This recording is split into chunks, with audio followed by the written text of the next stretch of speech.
안녕하세요 여러분, 정PD입니다. 오늘은 제1왕자의 난 이후 권력에서 밀려난 태조와 조선의 새 권력자가 된 아들 태종 이방원의 마지막 대결에 대한 이야기입니다. 왕자의 난 이후 태조에게 양위를 받아 왕이 된 정종 이방과 1399년인 정종 1년 2월 26일 정종이 수도를 개경으로 재천도하기로 결정하면서 한양을 떠나게 된 65세의 태조 이성계의 심정은 착잡할 수밖에 없었습니다.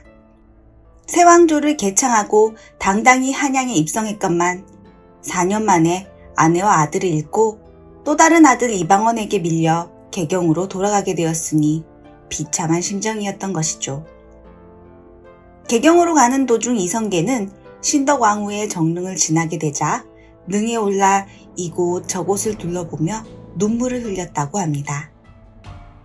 그리고 개경 입성 직전, 내가 한양에 천도했다가 처자식을 잃고 오늘 환도하니 실로 개경 사람들에게 수치스럽다.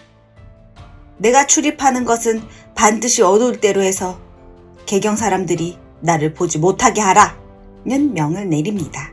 이성계는 그렇게 3월 9일 새벽 아무도 모르게 개경으로 들어가 개경 근처 덕수궁에 머물게 됩니다. 그리고 그해 7월 이방원이 이성계에게 태상왕이라는 존호를 올리려고 하지만 이성계는 이렇게 이야기합니다. 조영무와 조은과 이무는 날 배신한 놈들인데 나중에 너라고 배신을 안 할 것 같으냐? 종사를 생각해서 쫓아내라. 2차 왕자의 난에서 이방원을 도운 공신들을 처벌하라는 요구를 한 거죠. 이방원은 이무, 조은 등을 귀양 보내며 아버지의 마음을 풀어주려고 합니다. 그리고 아버지 이성계를 위해 연회를 베푸는데요. 술에 취한 이성계가 시를 짓습니다. 밝은 달은 주렴에 가득한데 나는 홀로 서 있구나. 그리고 이방원에게 이렇게 이야기하죠. 네가 비록 급제를 하긴 했지만 이런 식구는 쉽게 짓지 못할 것이다. 산하는 의구한데 사람은 어디 있느뇨. 나의 이 시 구절에는 깊은 뜻이 있다. 이성계의 깊은 슬픔과 고독이 느껴지는 시인데요. 여기서 말하는 사람, 즉 인걸은 이방원에 의해 제거된 정도전, 남은 등을 의미하는 것이었죠. 이방원은 10월 11일 이성계의 65번째 생일을 맞이해 큰 잔치를 엽니다. 이때 아버지의 마음을 풀기 위해 정도전과 남은의 당열을 용서하기로 하죠. 그렇게 정도전, 남은 등의 가족들은 연좌되지 않았고 정도전의 아들 정진은 정이품 판서 자리까지 오르게 됩니다. 10월 15일 한밤중에 이성계는 탈출하듯 개경을 떠나 한양으로 향하는데요. 신덕왕후의 능에 불공을 들인 이성계는 이어서 오대산으로 향합니다.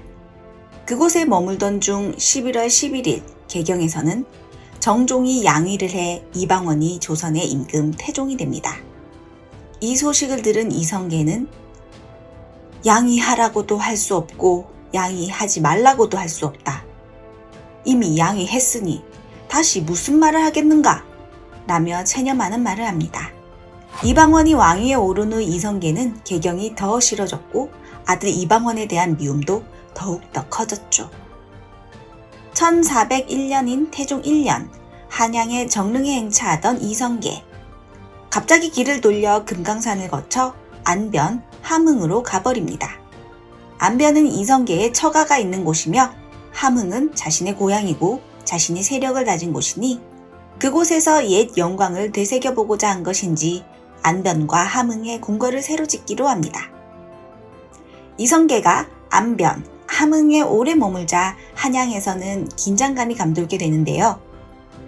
이성계가 그곳에서 다시 세력을 모아 일을 꾸밀 수도 있다는 생각을 한 것입니다. 태종은 문안 인사를 한다는 핑계로 아버지에게 계속 사람을 보냈는데 이성계는 한양에서 사람이 올 때마다 활을 들고 위협을 했고 또 만나지도 않았습니다. 태종은 이런 아버지의 태도에 더욱더 불안해졌죠. 그때 이성계의 옛 친구 성성민이 제가 함흥을 다녀오겠습니다 하며 자청했고 백마를 타고 배옷 차림으로 과객인 것처럼 꾸며 함흥으로 들어섭니다. 성성리는 이성계가 있는 곳 근처에서 노숙을 하려는 듯 불을 피우고 밥을 지으려고 했는데 이성계가 내시를 보내 누구인지 알아보라 합니다. 성성리는 일이 있어 지나가는 길에 날이 저물어 말을 메고 유숙을 하려고 합니다. 라는 말을 합니다. 이성계는 성성린이 정말 우연히 지나가는 길이었는지 알아보기 위해 그를 만나게 되는데요. 성성린은 여기서 이런 말을 합니다. 여기서 이러지 마시고 그만 돌아가시죠. 하며 이성계를 설득합니다. 그러자 이성계가 너도 너의 임금을 위해 나를 데려가려 온 것이냐? 하며 화를 냈는데 이때 성성린은 이렇게 이야기하죠. 만약 그래서 왔다면 신의 자손은 반드시 눈먼 장님이 될 것입니다. 이성계는 성성린을 믿고 다시 개경으로 돌아가게 되는데요.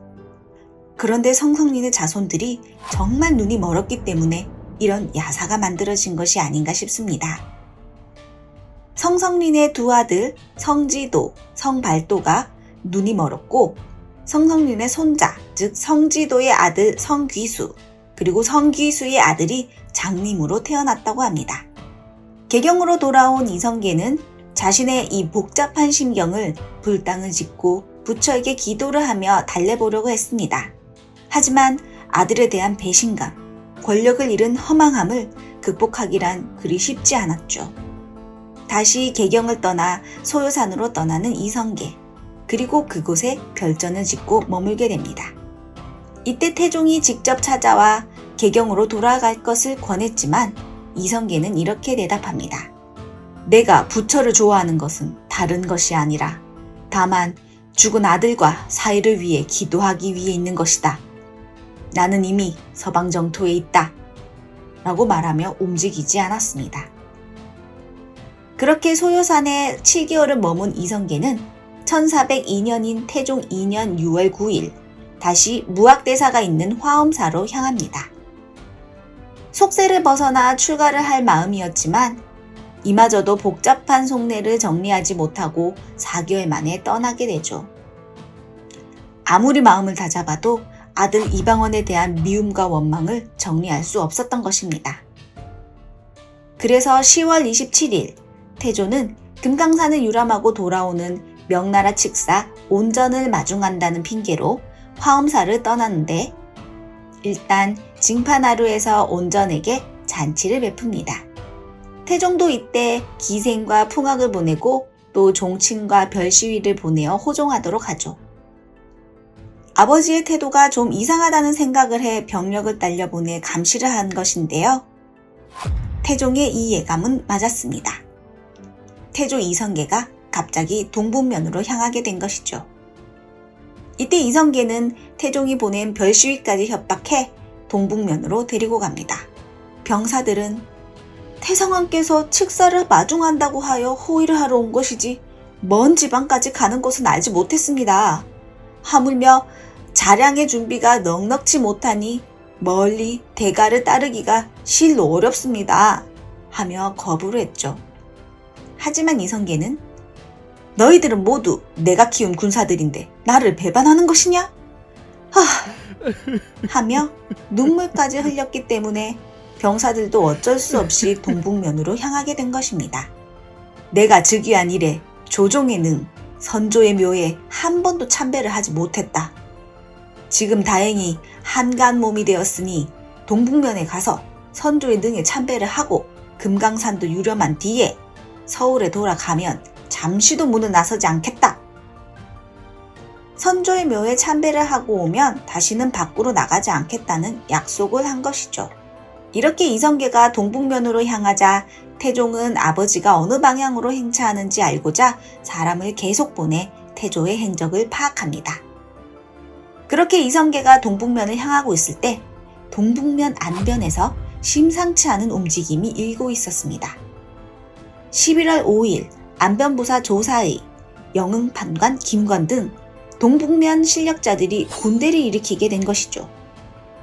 조사의는 신덕왕후 강씨의 족속으로 태조를 복위시키고 세자 방석과 신덕왕후의 원수를 갚겠다고 천명하는데요. 함께 난을 일으킨 강현 역시 신덕왕후의 친족입니다. 이들이 군대를 일으킨 것 이면에 이성계가 배후로 있었음이 짐작되는데요. 이른바 조사이의 난으로 불리는 이 사건은 이성계가 아들 태종 이방원에게 복수를 하기 위해 동북면에 군대를 일으킨 사건이죠.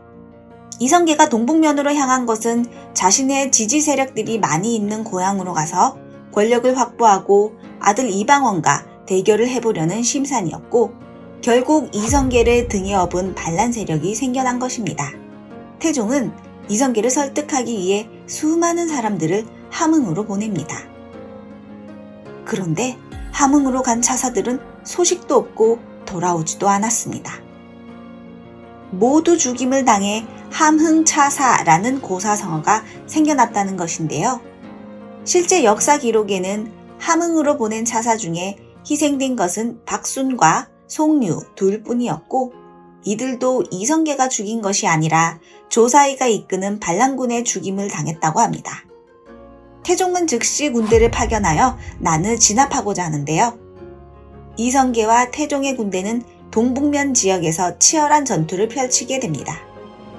초반에는 이성계 측 군대가 승기를 잡았지만 이후 일진일퇴의 상황이 되고 전투는 점점 더 확대되어 관군이 밀리는 상황이 되자 반란 13일째 태종 이방원이 친히 출병을 하게 됩니다.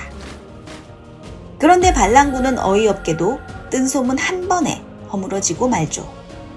정부군에 있던 김천우라는 자가 반란군에게 잡혔는데 이렇게 이야기합니다. 진압군은 총 4만 명의 동북면으로 별동대가 진격하고 있소. 이 말이 진중에 퍼진 것이죠. 반란군 장교 한 명이 도주를 위해 밤중에 주둔지에 불을 지르고 소리를 치자 하룻밤 사이에 병사들이 흩어지게 됩니다. 정부군의 보고에 따르면 이전에도 3에서 50명 단위의 도망병이 속출했는데 대규모 전투를 앞두고 불안 심리가 팽배해져 이런 일들이 속출했던 것이죠. 며칠 지나지 않아 조사이도 잡혀 개경으로 압송됩니다. 11월 27일 반란이 일어난 지 한 달이 채 되지 않은 시점이었습니다. 조사이의 아들을 포함해 반란 주도자 16명은 처형을 당했지만 다른 주요 가담자들은 처벌을 받지 않았습니다. 왜냐하면 이들이 태조의 측근들이었기 때문이죠. 야사에 따르면 태종은 이성계를 다시 모셔오기 위해 무학대사를 이성계에게 보냅니다.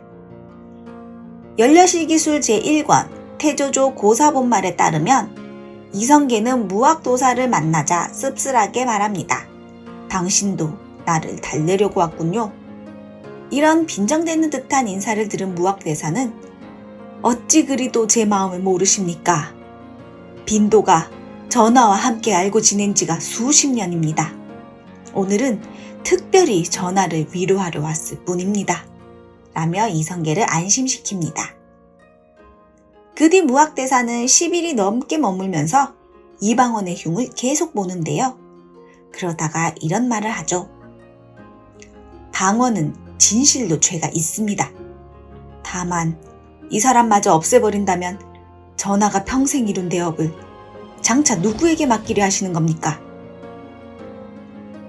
남에게 부탁하는 것보다는 차라리 내 핏줄이 낫습니다. 원컨대 3번 생각하소서 하며 이성계를 설득합니다. 아들에 대한 복수심으로 군대를 일으켰지만 그 다음 계획은 어떻게 할 것인지에 대한 계획이 없었던 이성계. 그는 무학대사의 말을 듣고 수긍했고 결국 개경으로 돌아갈 것을 결심합니다. 그런데 개경이 가까워지자 감정이 다시 들끓으며 이방원에 대한 원망이 치솟게 되죠. 연려실기술 기록에 태종이 개경의 교회에 나가 친히 아버지를 맞이하면서 성대히 연회를 베풀었는데 하륜 등이 다가와 이렇게 이야기합니다. 상왕께서 성난 것이 다 풀어지지 않았으니 심히 염려됩니다. 장막을 떠받치는 기둥을 큰 나무로 해야 합니다. 그래서 태종은 10아름이나 되는 큰 나무를 기둥으로 만들고 면류관에 국왕의 복장을 하고 이성계를 맞이합니다. 그것을 본 이성계가 태종을 향해 활을 쏘았고 태종은 급히 기둥에 몸을 숨겨 화살이 기둥에 맞았죠. 이후 태조는 웃으며 천명이로다 라는 말을 하고 네가 갖고 싶어 하던 것이니 이제 가지고 가라 하며 옥새를 내놓습니다. 태종은 눈물을 흘리며 3번 사양하다 옥새를 받게 됩니다. 곧 잔치가 시작되고 술잔을 받들어 올리려 하는데 하륜이 다시 태종에게 이렇게 이야기하죠. 술통 있는 곳에서 잔을 올리실 때 직접 올리지 마시고 환관에게 주어 올리게 하소서. 태종이 환관에게 시켜 술을 올리게 하니 태조가 술을 받아 마시고 웃으면서 소매 안에서 철퇴를 찾아내 옆에 놓으며 이렇게 이야기합니다. 모두가 천명이로다.